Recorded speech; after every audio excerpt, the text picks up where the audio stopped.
بسم اللہ الرحمن الرحیم۔ فاتحہ کی فضیلتیں۔ فاتحہ مروجہ کی فضیلتوں میں شک و شبے کی کوئی گنجائش نہیں، کیونکہ حضور صلی اللہ علیہ وآلہ وسلم نے اسی طریقے سے فاتحہ دیا ہے۔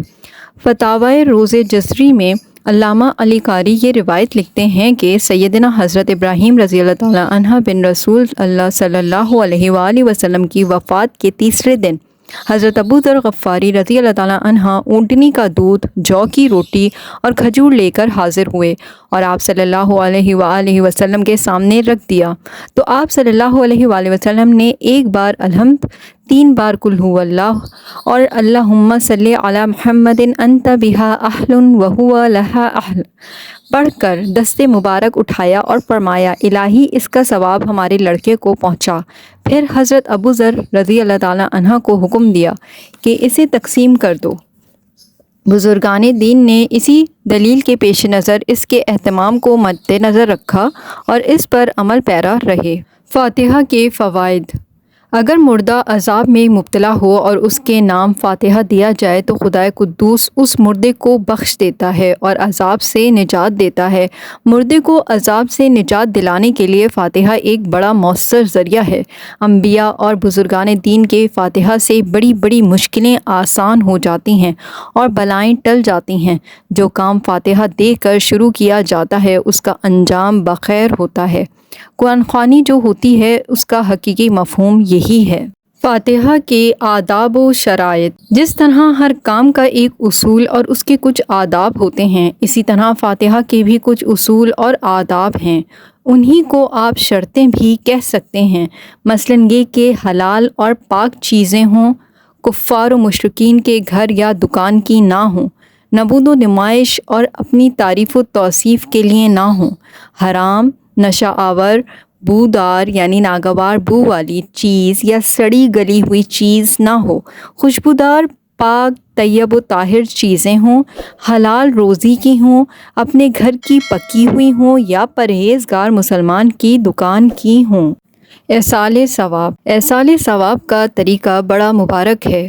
قرآن خوانی حصول برکت و سعادت کے لیے ہوتی ہے۔ کسی نئے کام کے آغاز میں، نئے مکان میں قیام کے لیے اور نئی دکان کے افتتاح کے لیے، کسی جلسے، جلوس، بزم اور تقریب کے لیے اور موت و حیات کے موقع پر، غرض ہر جگہ حصول خیر و برکت کے لیے قرآن خوانی کا سلسلہ جزو ایمان اور اعتقاد کے مطابق ہے اور اس سے کسی کو انکار نہیں۔ اب کہیں ختم قرآن ہو یا اختصار پر اتفاق کیا جائے، بات ایک ہی ہے۔ یہ فاتحہ اسی قرآن خوانی کا لب لباب ہے۔ یہ ہر جگہ اور ہر ملک کے مسلمانوں میں رائج ہے۔ اس ضرورت کو پیش نظر رکھ کر یہ مختصر سی ویڈیو مرتب کی گئی ہے تاکہ کوئی شخص فاتحہ، ایصال ثواب اور نذر و نیاز کے سلسلے میں کسی دوسرے کا محتاج نہ رہے اور وہ خود اس کام کو انجام دے سکے۔ فاتحہ کا جواز۔ فاتحہ کا جواز ہر طرح ثابت ہے اور اس کی افادیت سے کسی کو انکار نہیں، حتیٰ کہ جو لوگ فاتحہ سے اختلاف کرتے ہیں وہ لوگ بھی قرآن خوانی کرتے یا کراتے ہیں، مسجد اور مدرسے میں چندہ دیتے ہیں اور چرم قربانی جمع کرتے، یتیموں اور مساکین کو کھانا کھلاتے، یہ سب کچھ صدقات و خیرات جاریہ کے طور پر کرتے اور اجر کے مستحق اور امیدوار بنتے ہیں۔ پھر نہ جانے اختلاف کیوں ہے؟ ان لوگوں کا سب سے بڑا اعتراض یہ ہے کہ دن اور تاریخ مقرر کر کے ایسا نہ کرو۔ چلیے یہ مان لیا، اس میں فاتحہ اور ایصال ثواب کا انکار کہاں نکلتا ہے؟ دن، تاریخ اور فاتحہ کا اعلان تو حاضرین کے اجتماع کے لیے ہوتا ہے۔ جتنے زیادہ لوگ جمع ہوں گے اتنی ہی زیادہ قرآن خوانی اور دعا ہوگی۔ اس میں برائی کا کون سا پہلو ہے؟ اگر آپ ایسا نہ کرنا چاہیں نہ کیجیے، لیکن اختلاف کیوں؟ اسی طرح قبرستان میں جانے، کسی بزرگ کے مزار پر جا کر فاتحہ پڑھنے پر امتناعی حکم صادر کرنے کو عین اسلام قرار دینا بھی قرین شرع و دانشمندی نہیں ہے۔ حضور نبی کریم صلی اللہ علیہ وآلہ وسلم جنت البقیع میں تشریف لے جاتے تھے، ہر برس کے سرے پر شہدائے احد کی فاتحہ کے لیے جاتے تھے۔ صحابہ کرام اور خلفائے راشدین بھی ایسا کرتے تھے۔ روحوں کا ہر جمعرات کو اپنے گھروں کے دروازوں پر آنا اور متعلقین سے دعائیں مغفرت کا متوقع ہونا بھی اقوال بزرگان سے ثابت ہے۔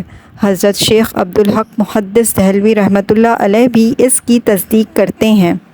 کھانا سامنے رکھ کر تلاوت قرآن اور ایصال ثواب میں کوئی قباحت نہیں۔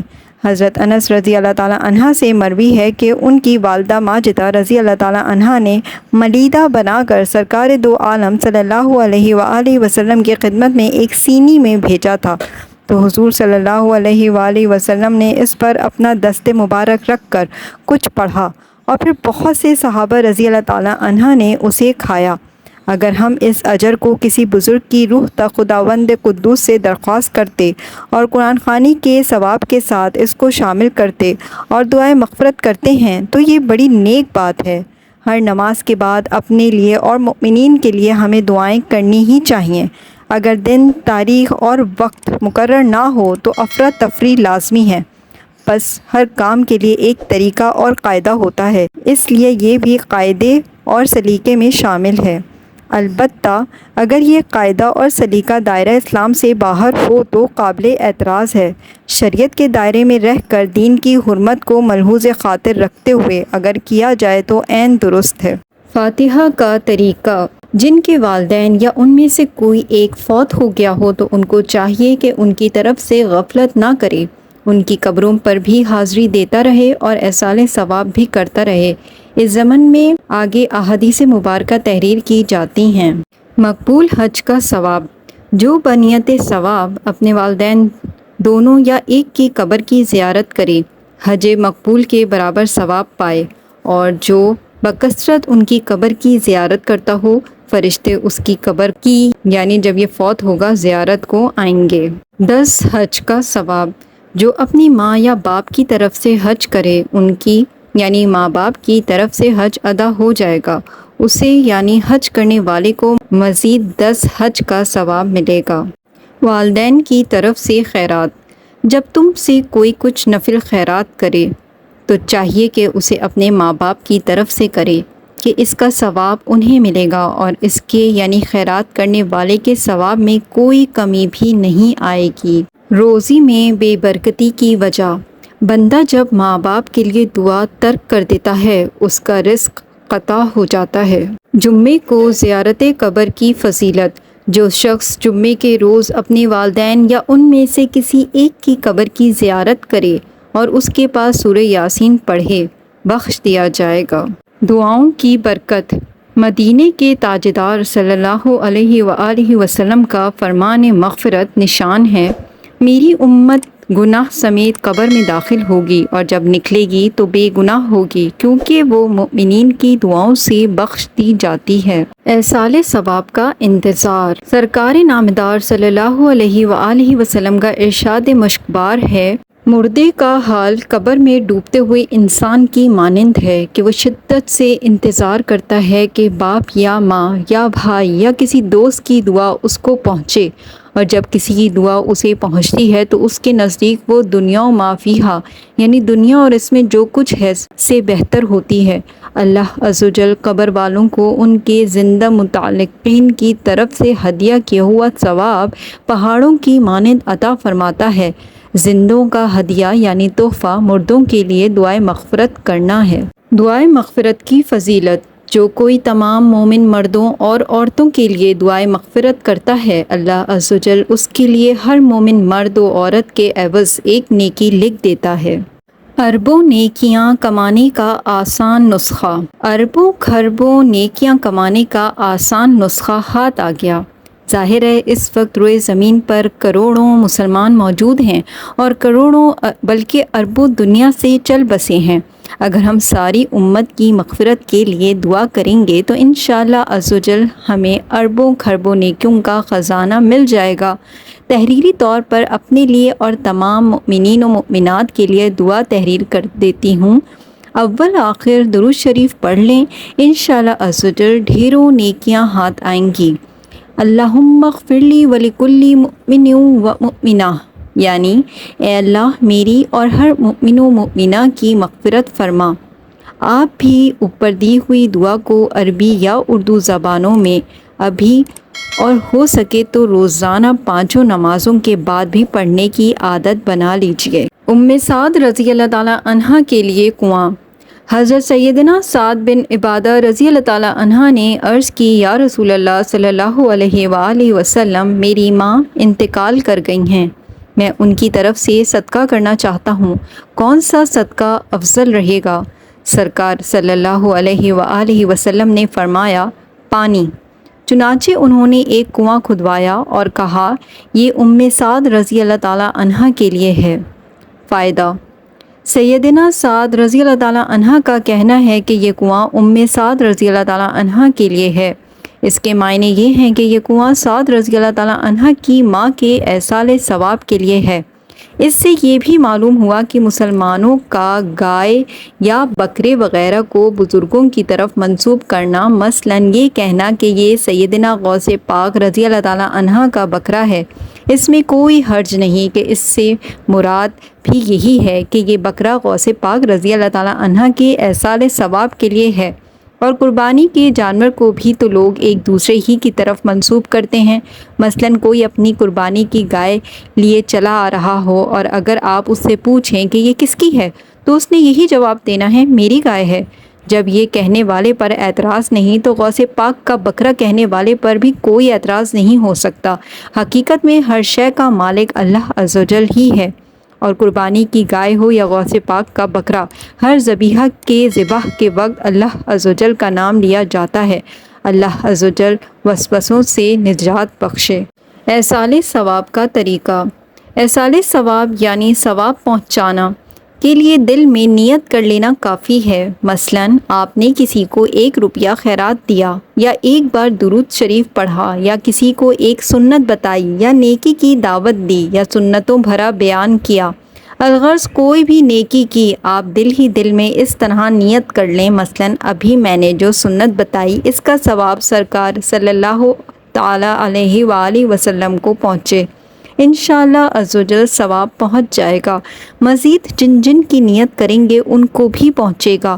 دل میں نیت ہونے کے ساتھ ساتھ زبان سے کہہ لینا سنت صحابہ رضی اللہ تعالیٰ عنہ ہے، جیسا کہ ابھی حدیث سعد رضی اللہ تعالیٰ عنہ میں گزرا ہے کہ انہوں نے کنواں کھدوا کر فرمایا، یہ سعد کے لیے ہے۔ ایصال ثواب کا مروجہ طریقہ۔ آج کل مسلمانوں میں خصوصاً کھانے پر جو فاتحہ کا طریقہ رائج ہے وہ بھی بہت اچھا ہے۔ جن کھانوں کا ایصال ثواب کرنا ہے وہ سارے یا سب میں سے تھوڑا تھوڑا کھانا نیز 1 گلاس میں پانی بھر کر سب کو سامنے رکھ لیں۔ اب اعوذ باللہ من الشیطان الرجیم پڑھ کر 1 بار سورہ کافرون پڑھنا ہے اور 3 بار سورہ اخلاص پڑھنا ہے۔ اس کے بعد 1 بار سورہ فلق، 1 بار سورہ ناس، 1 بار سورہ فاتحہ، 1 بار الف لام میم ذالک الکتاب لا ریب فیہ سے لے کر مفلحون تک پڑھنا ہے۔ اس کے بعد یہ 5 آیات پڑھیے، وَإِلَٰهُكُمْ إِلَٰهٌ وَاحِدٌ سے لے کر وَسَلِّمُوا تَسْلِیمًا سورہ احزاب کی آیت ہے، اس کو پڑھنا ہے۔ اس کے بعد اب درود شریف پڑھیے۔ ایصال ثواب کے لیے دعا کا طریقہ۔ یا اللہ عز و جل، جو کچھ پڑھا گیا، اگر کھانا وغیرہ ہے تو اس طرح سے بھی کہیں، اور جو کچھ کھانا وغیرہ پیش کیا گیا ہے بلکہ آج تک جو کچھ ٹوٹا پھوٹا عمل ہو سکا ہے اس کا ہمارے ناقص عمل کے لائق نہیں، بلکہ اپنے کرم کے شایان شان ثواب مرحمت فرما، اور اسے ہماری جانب سے اپنے پیارے محبوب دانائے غیوب صلی اللہ علیہ وآلہ وسلم کی بارگاہ میں نظر پہنچا۔ سرکار مدینہ صلی اللہ علیہ وآلہ وسلم کے توسط سے تمام انبیاء کرام علیہ السلام، تمام صحابہ کرام علیہم الرضوان، تمام اولیاء اعظام الرحم اللہ کی بارگاہ میں نظر پہنچا۔ سرکار مدینہ صلی اللہ علیہ وآلہ وسلم کے توسط سے سیدنا آدم صفی اللہ علیہ السلام سے لے کر اب تک جتنے انسان و جنات مسلمان ہوئے یا قیامت تک ہوں گے سب کو پہنچا۔ اس دوران جن جن بزرگوں کو خصوصاً ایصال ثواب کرنا ہے ان کا نام بھی لیتے جائیں۔ اپنے ماں باپ اور دیگر رشتہ داروں اور اپنے پیر و مرشد کو ایصال ثواب کریں۔ فوت شدگان میں سے جن جن کا نام لیتے ہیں ان کو خوشی حاصل ہوتی ہے۔ اب حسب معمول دعا ختم کر دیں۔ اگر تھوڑا تھوڑا کھانا اور پانی نکالا تھا تو وہ دوسرے کھانوں اور پانی میں ڈال دیں۔ امید ہے آپ کو احصال ثواب کا طریقہ، فاتحہ کا طریقہ صحیح سے سمجھ آ گیا ہوگا۔ اگر یہ ویڈیو پسند آئی ہے تو اسے لائک کر دیجیے گا اور دوسروں کے ساتھ شیئر کر دیجیے گا، اور چینل اگر ابھی تک سبسکرائب نہیں کیا تو پلیز سبسکرائب اٹ۔ جزاک اللہ۔